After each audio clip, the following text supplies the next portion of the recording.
If you've always felt slightly out of place, even in rooms full of people, if you've noticed that conversations sometimes feel shallow, that reactions seem automatic, that something is being missed, you probably don't realize this, but you see things others don't. You notice subtle shifts in tone, micro expressions, silences that say more than words. And there's a psychological reason for that, but it's not what you think. Maybe you've spent years wondering why you feel older than your age, why you pause before responding, why you replay interactions in your head, not to criticize yourself, but to understand them. You were never trying to be different.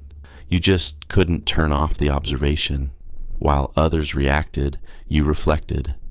While others spoke quickly, you chose your words carefully. You sensed emotional undercurrents. You felt tension before it was named, and sometimes that made you feel heavy. You weren't too sensitive. You were perceptive. You weren't overthinking. You were processing. And awareness often feels isolating. One of the first signs of deeper awareness is discomfort with surface level thinking. Small talk drains you, not because you dislike people, but because you instinctively search for meaning. You listen for intention. You look for sincerity. When conversations stay on autopilot, you feel it. This isn't arrogance. It's cognitive depth. Most people don't question their assumptions. You do. You notice contradictions in others, in yourself, and instead of defending them, you sit with them. Another sign is your relationship with emotion. You don't run from uncomfortable feelings. You analyze them. When anger rises, you ask why.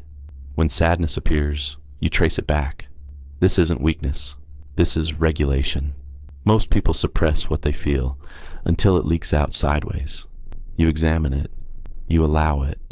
You understand that emotions are signals, not enemies. You've probably also noticed that you outgrow environments quietly.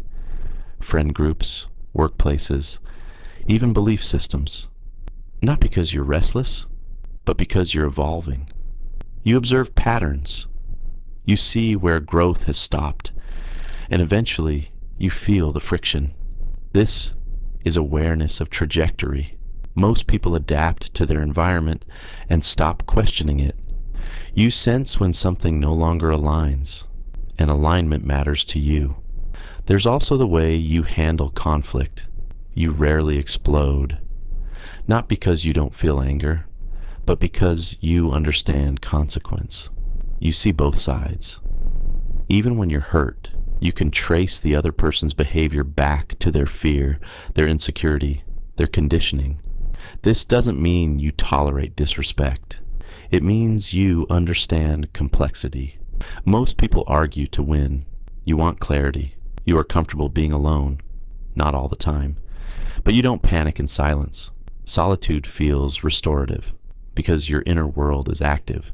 You reflect. You think. You integrate experiences. This isn't detachment. It's self-sufficiency. Many people need constant distraction to avoid themselves. You've made peace with your own company. You probably notice manipulation quickly, not in a dramatic way, but in subtle shifts. Guilt wrapped in kindness, compliments with conditions, promises without follow-through. You read between lines, and because of that, you're selective. This isn't paranoia. It's pattern recognition. You've learned that behavior reveals truth more than words do.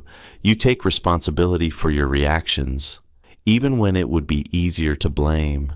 When something triggers you, you ask what it touched, what memory, what fear, what belief. This level of self-inquiry is rare. Most people defend their ego automatically. You examine yours, and that examination creates growth. But here's the part no one talks about. This is where it becomes lonely. Awareness separates you, not because you think you're better, but because you see dynamics others don't yet see. You notice when a friendship is built on convenience. You sense when a relationship is driven by fear of being alone. You feel when someone is lying to themselves, and you can't unsee it. That's the weight. You sit in rooms where laughter feels forced. You hear confidence that sounds like compensation. You watch people chase validation while pretending not to need it. And sometimes you wonder if ignorance would feel lighter. Growth is quiet. It doesn't announce itself. It just slowly shifts your tolerance. Conversations that once felt normal now feel draining.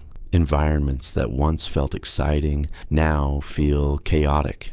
This is why growth separates you, not dramatically, gradually. Another sign of heightened awareness is your relationship with time. You think long term. You consider consequences. Before making decisions, you imagine the ripple effects.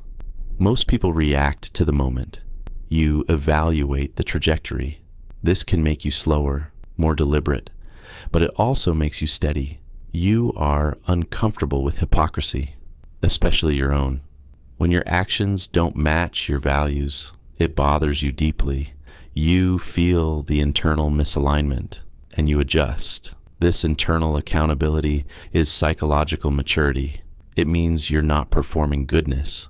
You're striving for integrity. You also understand that being right is less important than being accurate. You update your views. You admit when you're wrong. You refine your thinking. Most people cling to identity more than truth. You're willing to evolve, and perhaps the clearest sign is that you question yourself. Not in a destructive way, but in a refining way. You ask, is this reaction fair? Is this belief mine or inherited? Am I projecting? This inner dialogue is awareness in motion.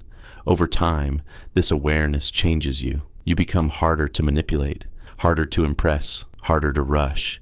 You move differently, not louder, just differently. You stop chasing every opportunity.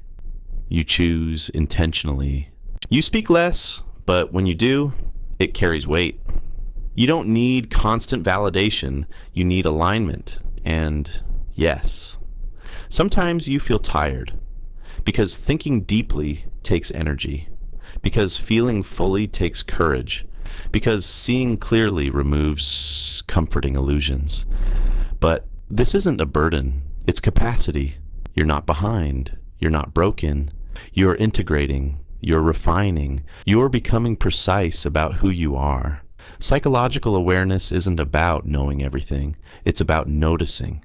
Noticing patterns, noticing emotions, noticing your own blind spots, and choosing growth anyway. Most people move through life reacting. You respond. Most people seek distraction. You seek understanding. Most people avoid discomfort. You lean into it, quietly. This doesn't make you superior. It makes you conscious, and consciousness changes everything. You may lose certain connections. You may feel misunderstood. You may outgrow places you once called home, but you gain something steadier: self-trust, clarity, emotional depth. You start to recognize that not everyone is meant to understand your pace. Some people prefer noise. You prefer truth. If this resonated with you, if parts of this felt uncomfortably accurate, then you're not imagining it. You are likely operating from a level of awareness that many people haven't cultivated yet, and that's not something to broadcast. It's something to carry quietly. Maybe you were never too sensitive. Maybe you were never overthinking.